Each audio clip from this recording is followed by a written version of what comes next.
In this episode, we have a newcomer to the Founders Circle. Along with his two co-founders, they embark on a journey with a gamified social media app to empower students. Showcasing their startup at STEP this year, they have already experienced a ton of failures before launching, and they're here to share their story. 1/3 of an energetic, dedicated startup. Umair, welcome to the FabDXP podcast. Thank you for having me. My pleasure.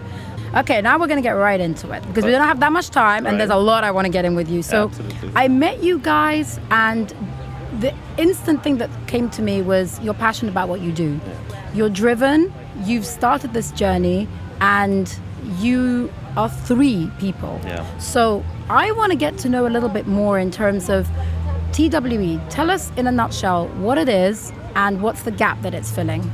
So TWE is basically Together We Empower, and it's all about, if I just summarize in just one sentence, that, what we are doing is like a LinkedIn for the youth and professionals, right? So very quickly, just you might relate it to yourself as well. I'm just going to ask you 2-3 questions that, if answer should be in yes or no. So imagine a time where you gave your best interview and you didn't get the job. Imagine a time where you were given a project, to do in some team setting, but then you were unable to do that or achieve, the goal as a team. Imagine a time when you were out there to present, but then you had the stage fright or stage anxiety or public speaking, issues. So understand if the answer is like yes to most of these questions, right? Then that is what we are here for. So we found that gap, found that, gap in the society that people need to learn these skills and come out of it. So that is what the TV is all about. We are empowering youth, empowering people through our gamified learning and development experience, and you'll enjoy that. Yeah. Beautiful. Okay, so I want to know, you guys haven't launched yet. Yeah. And you've already told me you've faced a lot of different failures as you set up. Yeah. So talk me through that. What would you say has been the biggest failure that you've experienced before even launching? I'm so excited to mention that we're about to launch on 2nd of March 2024 this year. So there's a lot of hard work. There's a lot of teamwork that was behind in this launch. Yep. And the thing is that the one mistake that we did or we committed is basically about trusting some people. The thing is that we formed wrong collaborations as well. But that is the one thing which I always want to tell and share from my experiences to all the newbies out there, that make sure that you select the right people. I'm partnered with my colleagues here because I know that I'm going to be working with them for the rest of my life, or at least for foreseeable future, right? But then there are certain tasks that we need to outsource it to third party to get things done for example, app development, right? So we spend a lot of time and investment in find the get the funding right there, and then also to find the right talent to build that app for us. Yes, in the beginning, we hired wrong people, we formed wrong collaborations, as a result of which the project got delayed, so much.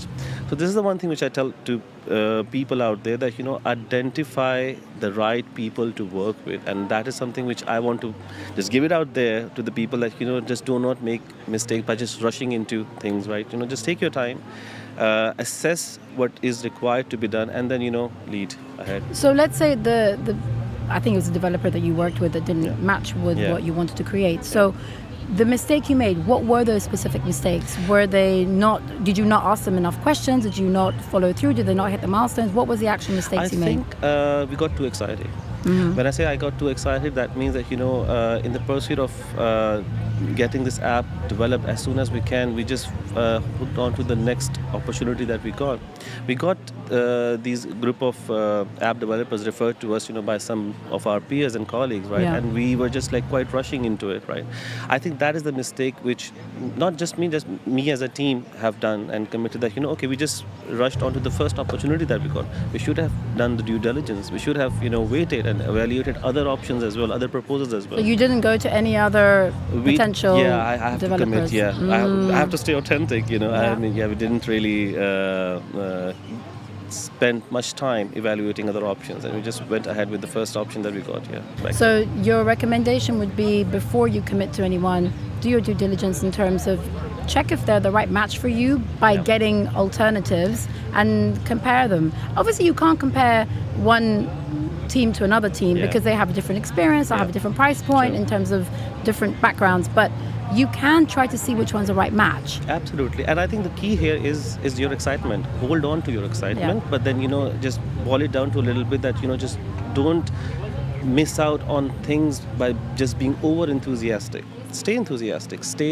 Keep that fire in you to have that, new thing out, out there in the market in terms of your startups, of your ideas. Just keep that as well. But at the same time, do not let that come in between assessing the quality. Yes. So that's very important. And it's funny because I actually, in one of the apps that I was developing, we did some research and I found 5 different providers who I wanted to have a conversation with. I asked them, please send me your proposal. This is the brief. I gave them all the same brief. Right. One of them, who's based here in Dubai, they came back with a proposal that astounded me. I was really shocked, and I just looked at it and I was like, the price point of what he wanted to create, what we needed, and I have friends who are developers, so I got their intel first, and this price point was less than 20,000 dirhams to create a mobile app, of which it includes e-commerce, it includes events, it includes an entire, it's too big to be that cheap, right? So, and then they said we can do it for you within a month. So 2 big red flags for me. And because I've done app development before and I've been in rapid workshops, I know the process. I thought, wait a minute. Now, my colleague and partner said, this is brilliant. Oh my God, it's cheap and it's quick. And I said, whoa. Let's have a call. During the call, I asked specific questions, and that's where the details came out. They started to then say, well, if you want this element, we'll have to add this. And if you want this, end up being over 75,000 dirhams. Right. And I said, so what exactly is the 20,000 for? And they said, that's for the creation of the design and the framework, of which I know they've done it before. So they're not creating something from scratch. You will miss out if you don't ask the right questions. Because getting too excited, I know where you're coming from. You think the price is brilliant, time frame, they're going to do it really quick, but you don't ask the right questions. I think we both can relate. You could relate from my mistake, and I could relate to your experience that this is exactly the mistake which we did as a team, by initially just jumping onto. So that's a very good piece of advice, that in terms of making sure that you do your due diligence, get different price points from people and what their deliverables are going to be clearly outlined. No surprise at the end once you've signed. Very important. Okay, so give me your perspective on what do you do when you face tough times, and how do you get through them? This is a very interesting thing. Life happens to everybody. We, as we proceed and as we grow old, we learn different experiences. There are a lot of challenges that comes our way. But one of the things that really stayed with me is just that it's all about being patient. I know. I mean, in the beginning of the interview, you just asked me one question. I said that I'm aware of my weaknesses. I mean, as I'm aware of my strengths as well. So making sure that where you have come from and how the way you have evolved is something which is really integral in terms of me getting through all those challenges that comes in my life. Like I mean, I was a guy. I was a small town. I was born in a very small town of Multan in Pakistan. So all the Multanis out there could get a shout out here. So yeah, I grew up as a child that had a very low self-esteem. A lot of us, grow up, being bullied. Most of the people have some past traumas. People have like single parenting and all that. So these traumas somewhere, surface as you sort of grow, in your life. Now what happened is that, a child or that student or that professional sort of always have some sort of weaknesses within him. And that is the realization that is really important. Because for the larger part of my life, I was just ignoring it. I was just completely ignorant about, what's going on in my life, because I had I might have had bad relationships in the past, but it is really not helping me. That the implication of those are now affecting me in my professional relationships as well. I'm unable to make or build new relationships. So the moment I realized that, I think I became a better version of myself. So yeah, I mean, the challenge is all about knowing where you come from, knowing your past traumas, and converting them into something that shouldn't be in the way of your professional and personal life. I like that. So you're saying that when you're experiencing something which is challenging, you go back to your roots. You go back to the strength that you've got within you. And because you've done that self-reflection and Yeah. you know your strengths and weaknesses, you can tap into that Yeah. and find a way to move forward. Yeah, and also I have to tell you one thing here, and that also is sort of related to what we do in a startup. I'm a Manchester graduate. I did my bachelor's from University of Manchester in economics and social sciences, and I then went on to Manchester Business School, where I did my international master's in international business management. So while at the uni, I enrolled for this program called Personal Development for Successful Learning. So that program basically sort of tells you and gives you those skills of team management, time management, presentation, employability. So sort of say your personality basically. Having gone through from that course, it really changed me inside out.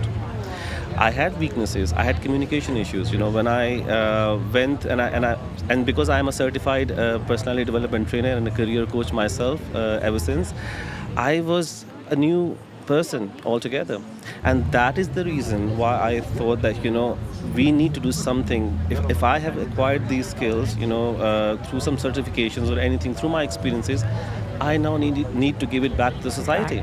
And that's how we formed amazing collaboration and partnership with my team who's doing the startup with me. So yeah, that's I love that. And so we've got to wrap up, which is, I've just got into the conversation and we need to wrap up. Yeah, but yeah. I'm really interested to know, how are you three working through your own personal challenges? And look, I have partners and we're not always seeing eye to eye. We have difference of opinion. Yeah. I want to do things this way, they want to do it that way. How do you guys get through those challenging times and issues? So two things. Number one is that the chemistry is really amazing. We understand each other. The one thing that's really getting us going on is that we listen. And the communication is so amazing between all of us. Secondly is the strength. I am, like I said, I'm a certified personality trainer, but at the same time, I'm also the head of business development and youth ambassador program. So I know what I'm supposed to do and give it, bring it on the table. My colleague Osama, who's the CEO, he knows what he has to do, in the startup, and even Dima, she's the head of marketing.